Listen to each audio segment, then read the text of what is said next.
this is my row. Do you want to say hi? Hi. And Lorrin from Awesome. Hi. Hopefully most of you remember me. I'm Grim. And today we're going to be watching the Germany versus Portugal game, I do believe. That's right, guys? Yeah, that's correct. Okay, so this is a little bit before the MAT, but it gives us a chance to talk about the flux before we go in to watch it. So, first of all, let's start off with that then. So if you don't take it an elite skill, you gain +2 to all your other characteristics, and 2 health regen and 1 energy regen. That's right, isn't it? Yeah, so I think the flux is very good for Mesmers, Rangers. Rangers, interesting. Yeah. Why on Rangers? You can spec very large points in wilderness survival, which makes, I think, 19 seconds poison available, but most Rangers don't really use it. I don't know, Hachi and me always play it.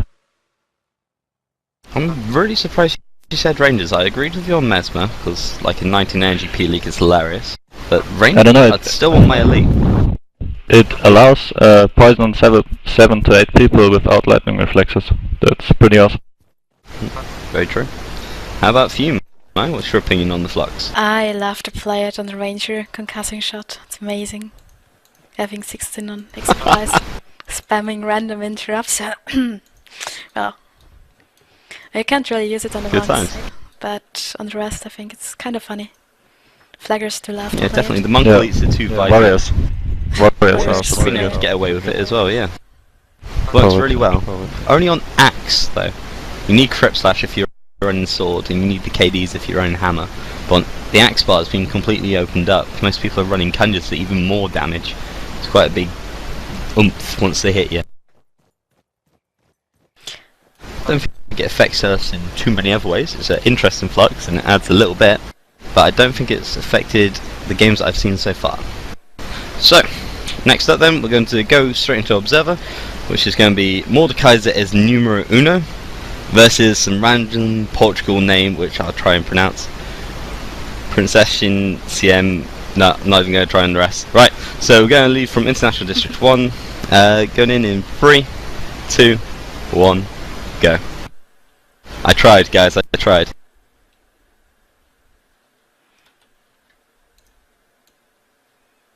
Okay, so we're on Imperial Isle and Interesting Isle.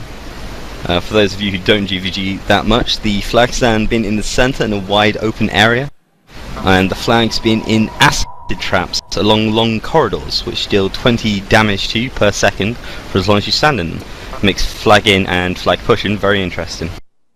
You have to make sure that you have enough health after you leave them to survive, and if a ranger's pushing you, it can be a little bit haphazard. Looks like Germany, sorry, not Germany, Portugal are missing a player though. Does he join that I game? think he will load. I think he will load. If Right. there is a DC, you have to restart the game, I think. Sure thing. So Team Germany is being represented by Mordekaiser here, and Portugal is Princess, just so we're all clear. Germany running along with a balanced build. They have a very strong lineup. That backline is pretty strong right there. Yeah, I think stronger teams. the German team also got a build advantage there, because the map is very large and easy to plot 3 melees. So I don't think Portugal will be able to kill very much, especially with that good backline. Portugal running on a warrior straight away, and Rotten pushing up to hassle them a little bit, running Mel shot there. So is the Portugal Ranger. Whereas Germany's running on Smokey, he's not being hassled at all. Yeah, so yeah, you see most of the Rangers are running the Two elites. Ham Warriors and 1 Axe Warrior. Poldy, of course, being German, we won't talk about that too much, but cheers. I think Bruni couldn't appear. Blue Captain. Yeah, apparently they're 7 of 8 pretty late. They got the go ahead, so they aren't cheating, I'll point that out. Portugal's running on a warrior. I'm just bitter because we lost. Oh, Rotten taking a lot of pressure and dying. What happened there? Poldy pushing up for it. Didn't realise he was that low. The gust support from Opeth must have really helped. Aerox taking some pressure, trying to cast Freezing Gust on that Veiled target. Portugal doing very well to keep that flaggy going. And Germany under a fair amount of pressure. Loki's got very weird positioning. He's crippled pretty badly back there. There we go. Everyone's running towards him now. Yeah, I think he went for Smokey. The Warden. Trained by Hammer. Gust on 1B. Helps a lot. And immediately overcapping Portugal, so they're pretty far ahead on flags so far.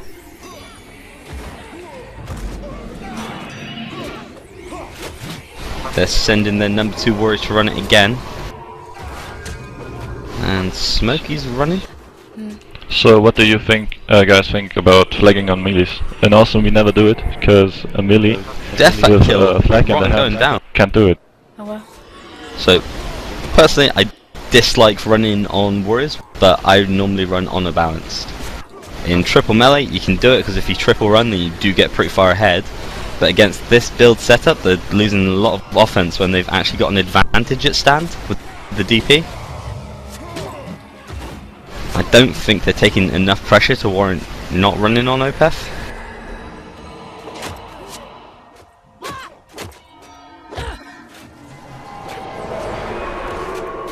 They're pushing away. Now Portugal taking some pressure here. Yeah.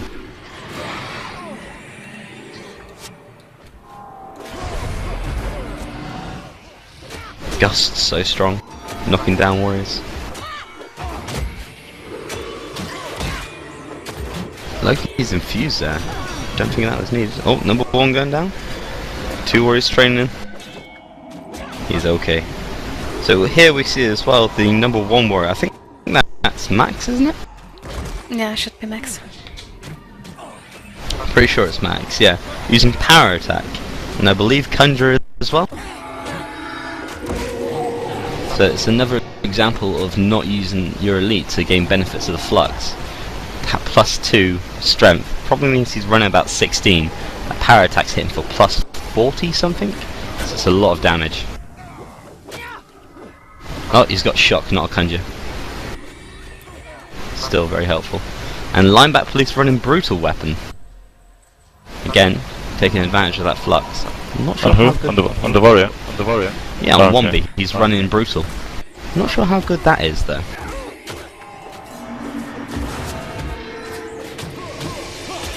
Yeah, we thought about it. Taking brutal weapon on the Mesmer might be working as well. How long does it last? About 30 seconds. Warrior going down. That's Yeah, pretty he good. didn't get prodded in a while. Probably got a weapon on him though, getting that res sig up. Number 2 continuing to flag. I don't think they ran on anyone else the entire game. Oh, number 1 still taking a lot of damage.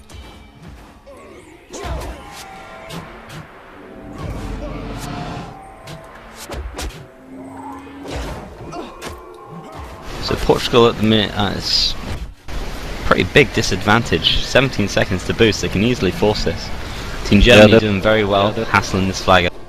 Yeah, that was my point. Like, you can see the warrior now. He has the flag in his hands for about 1 minute now, and they're doing his zero pressure. Then he drops. They can push as hard as they want.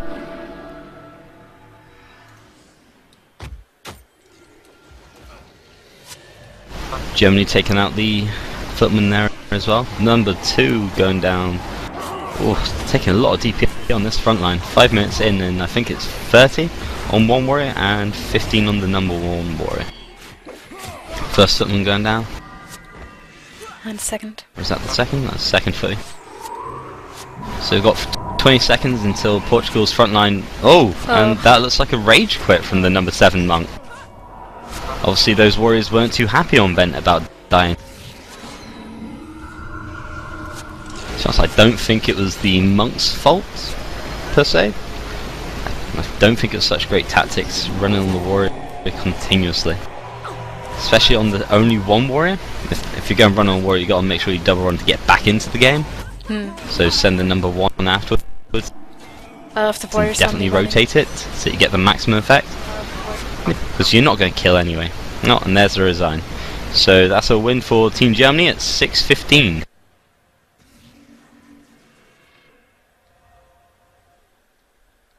So that pushed them going through to the finals then, I do believe.